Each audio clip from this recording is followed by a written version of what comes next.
Yeah, well, Trump's your president. I think that's what I was saying.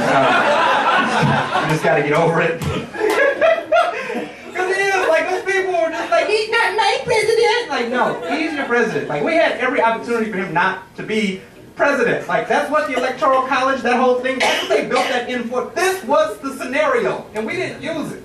So, no, he's your president now. Deal with it. Like, that happens. Sometimes we do stuff with the best intention, and then we don't pull the trigger when we're supposed to pull the trigger, and you got to live with it. Like, every time Jay Cutler throws an interception, the announcer doesn't get on and say, oh, good news, everybody, 50% of Chicago said Jay Cutler is not their quarterback, so that pick did not count.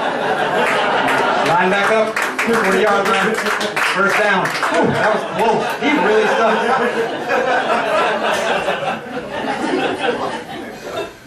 So no, he's the president. Stop that. He's not nice. He is. People do that stuff. Like when you had that baby you didn't mean to. He's not my baby. He's your baby. He's your baby. Call him a mistake, call him a miracle, whatever makes you feel better at night. They love to throw that miracle word around when they have a kid by accident. He was our little miracle.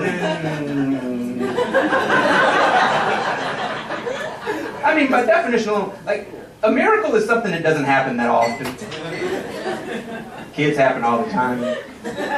If you're really just not feeling me on this whole point, replace the word kid with miracle in your everyday conversation. See how awful you sound.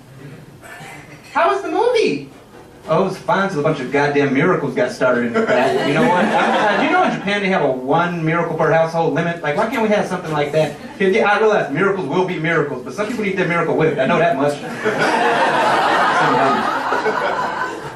Call a kid a miracle. He's not a miracle. There are miracle babies. There are miracle babies. By definition, a miracle baby is when that baby wasn't supposed to survive. Like when the baby is born and it has some type of birth defect or something that he was not supposed to live, and then he does live, he is a miracle baby. Now in those situations, when a miracle baby happens, and throughout surgery, or maybe it really was just a miracle, they survive, they grow up to be little assholes. Have you seen a miracle baby? They are the worst kids on the planet when they live and grow. They're awful. No, here's what happens, okay? The parent didn't expect them to live, and now they're so grateful that they survived. Like, they kind of check out on the discipline for this kid. Like, they don't. They're just happy they're alive. So anything they do to mess up, like, they're just, you know what? I'm just happy that they're alive. And so they don't get the same discipline as a kid who, all right, I'll give you an example from my life, okay? I know a miracle baby. His name is Aiden. It's my friend Monica. She's the godmom of this kid. His name is Aiden. Aiden was born with all of his organs outside of his body when he was born. Now, through surgery and a little luck, he was able to survive. And he's 5 years old now, and he's the worst asshole you'll ever meet in your life. I got the opportunity, the privilege to meet Aiden. Went over his house. When I first met him, he was actually jumping on a trampoline. Some of you all can figure it out. Aiden probably shouldn't jump on a trampoline.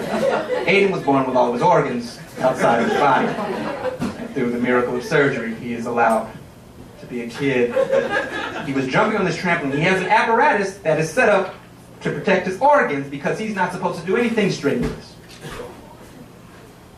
Aiden is on the trampoline. Everybody's telling Aiden, get off the trampoline.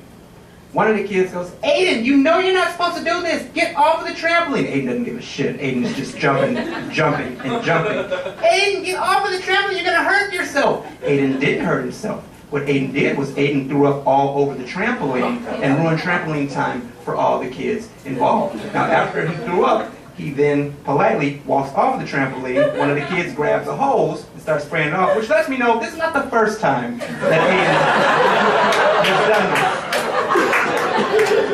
Everybody's just too tight with the drill. You know what I mean? Everybody has their patience.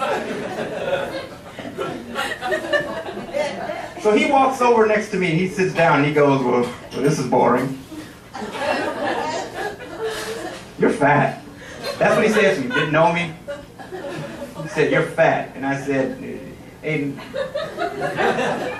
I'm not fat, man.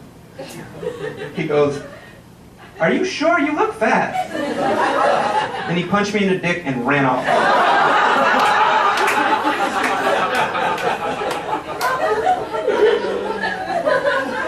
I knew on that day why they call them miracle babies, because it was a miracle I didn't beat his ass in front of everybody. That is not my point. My point is Donald Trump is a miracle president. Miracle president. This wasn't supposed to happen, and it happened, and we all just kind of checked out, right? We're not disciplining, we just kind of checked out. We're like, no, you know what, it happened. We checked out. You cannot check out. You have to hold him accountable. You have to hold all of his followers accountable as well. You can't have people running around going, "We're taking our country back!" Woo! Which...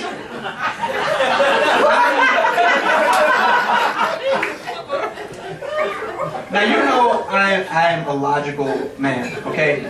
Not dogging anybody. I'm not saying all white people say that. I'm saying only white people say that. Like, never in your life have you heard somebody go, "We're taking our country back. I am so grateful that this finally happened. This is the America that I grew up with. Thank you. Do not come again." They don't hear that. So when you see it, say something, okay? Call them out, all right? "We're taking our country back." From who? Who are you taking it? I guarantee you, whoever you took it from, they didn't know they had it. I thought you had it. Do you know what this reminds me of? It reminds me of my mom. My mom loses stuff a lot, right? And whenever she loses something, she doesn't then actively look for it immediately. She instantly accuses somebody of stealing it. Like, that's her go-to reaction when she can't find something. This is not like a one-time thing. Like, this happens all the time. Like, anything. One time we're walking from the airport. She reaches in her purse and goes, "Oh, this motherfucker stole my mouthwash." Who? Who stole your mouthwash? Why would somebody do that?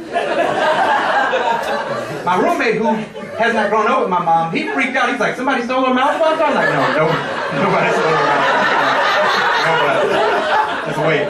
Give her like 15, 20 seconds. I guarantee you she's gonna find it. 20 seconds later, I hear, "Oh, I found it."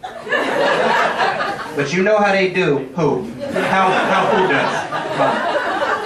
What out-of-work magician gone rogue is going around not taking your money, just your mouthwash?